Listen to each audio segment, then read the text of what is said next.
Every day after the last bell, Denny waited at the corner of the schoolyard, where the chain-link fence peeled back like a dog's lip. He was a head taller than you, with a smile that never reached the rest of his face. The first day, he took your wool hat and dropped it in the drainage canal and made you watch the water carry it off. After that, it was never about the hat. It was about the waiting and the knowing you'd come anyway, because that corner was the only gap in the fence. There was a bus, but it didn't come down your road, so the fence was the only way, and he knew it. He'd push you back against the chain link until it pressed little diamonds into your shoulders. The diamonds the fence left on your back would fade by supper, and you measured your days by how long they took to go. He cracked his thumb knuckle before every hit, one dry pop, like winding a clock. You learned that sound the way you learn a dog's growl. Your whole body went still before your mind caught up. He never touched your face. He was careful about that, careful the way certain grown men are careful. He never asked for money. That was the strange part. Other boys wanted your lunch coins. Denny wanted something he couldn't name. On rainy days, the gravel stuck to your knees, and you'd pick it out walking home so your mother wouldn't ask. She asked anyway, about the grass stains and the long quiet, and you told her you'd been playing. She wanted to believe you, so she did. You memorized his moods the way sailors memorize weather, when to speak, when to go invisible. You started slipping out the side door, counting the steps to the corner, praying the day he got bored had finally come. It never came. He was always there, kicking gravel, waiting like the corner belonged to him alone. All through the last hour, you'd watch the clock above the blackboard, and your stomach would close as the long hand fell. His knuckles were always scabbed over, and you decided it was from boys like you. He had one good shirt, a collar gone soft and gray, and he wore it most days like it was the only one. Once he just held you by the backpack straps and looked at you for a long time, and that was worse than any of the hitting. "You think you're better than me," he said once, almost quiet. You didn't. You only wanted to get home. You told no one. There's a kind of shame that closes your throat tighter than any hand around it. A teacher saw the marks once and asked, and then looked relieved when you said you'd fallen. One afternoon, the side door was locked for waxing, and the only way out went the long way, past the canal, down Mercer Street. You walked fast, heart loud, certain he would find you on a road you didn't know how to run.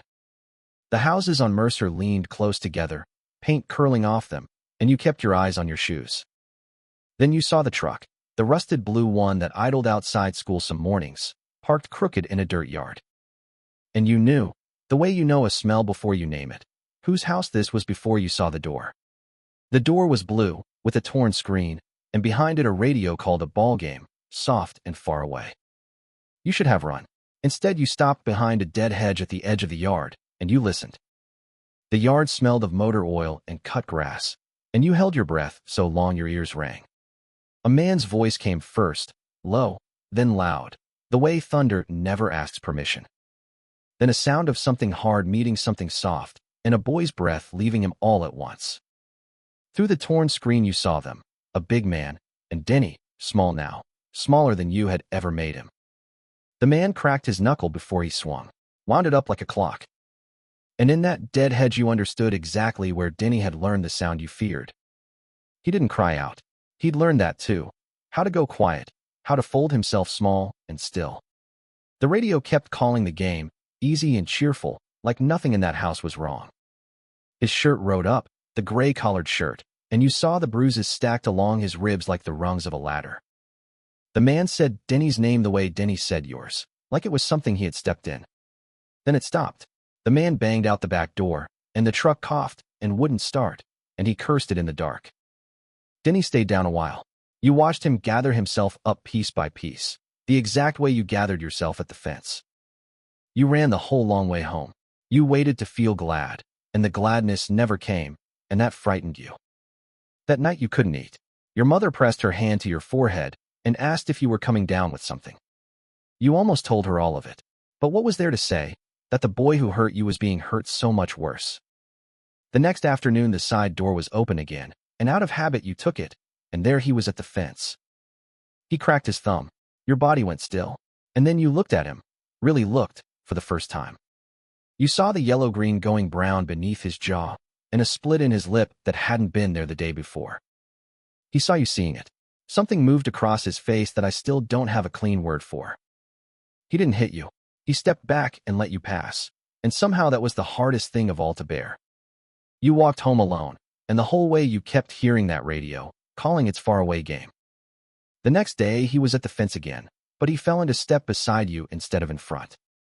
He said nothing.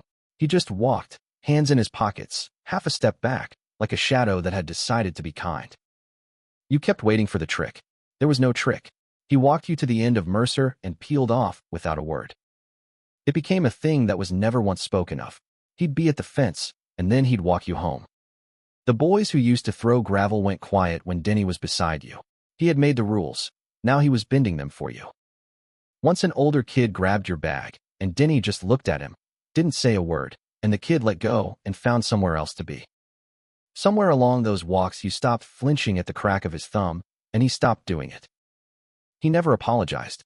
Apology was a language no one had ever taught him. At school he never had a lunch, and now you knew that too, and it sat in you like a stone. One day you held out half your sandwich, and he studied it like he was checking it for a trap. Then he took it, ate it in 3 bites, and wiped his mouth on that gray collar. He knew things you didn't, which dogs bit, which shortcuts flooded in the rain, where the blackberries ripened in August. He showed you how to throw a flat stone so it kissed the canal 4 times before it went under. You learned that he laughed almost without sound, all in the shoulders, like laughing out loud had once cost him something.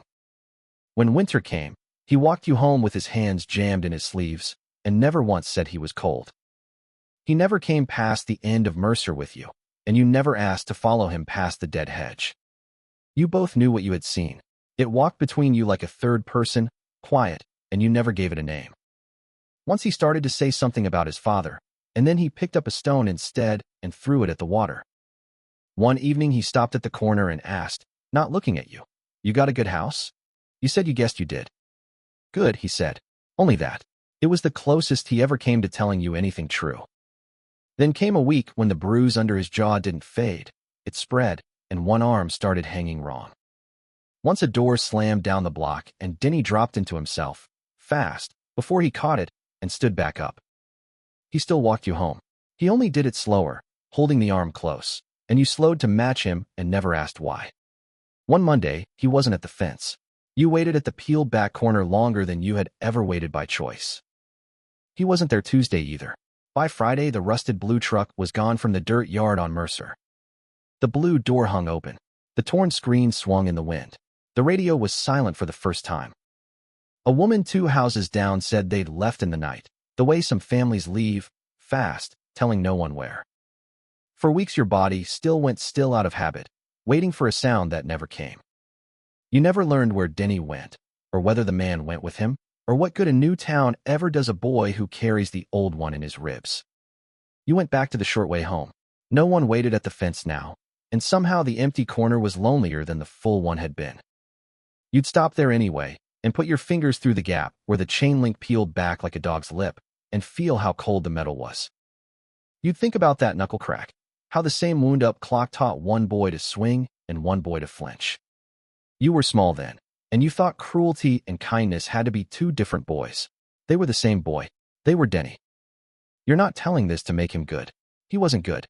He was a boy with a clock wound too tight, and so was the man who made him.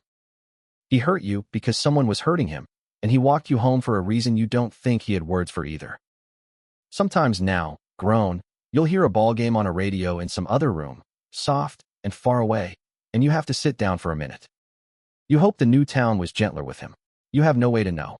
The hoping is the only thing you were ever left holding. And you think of the bully who walked you home, and you understand at last. He was only ever trying to walk himself somewhere he could never get to.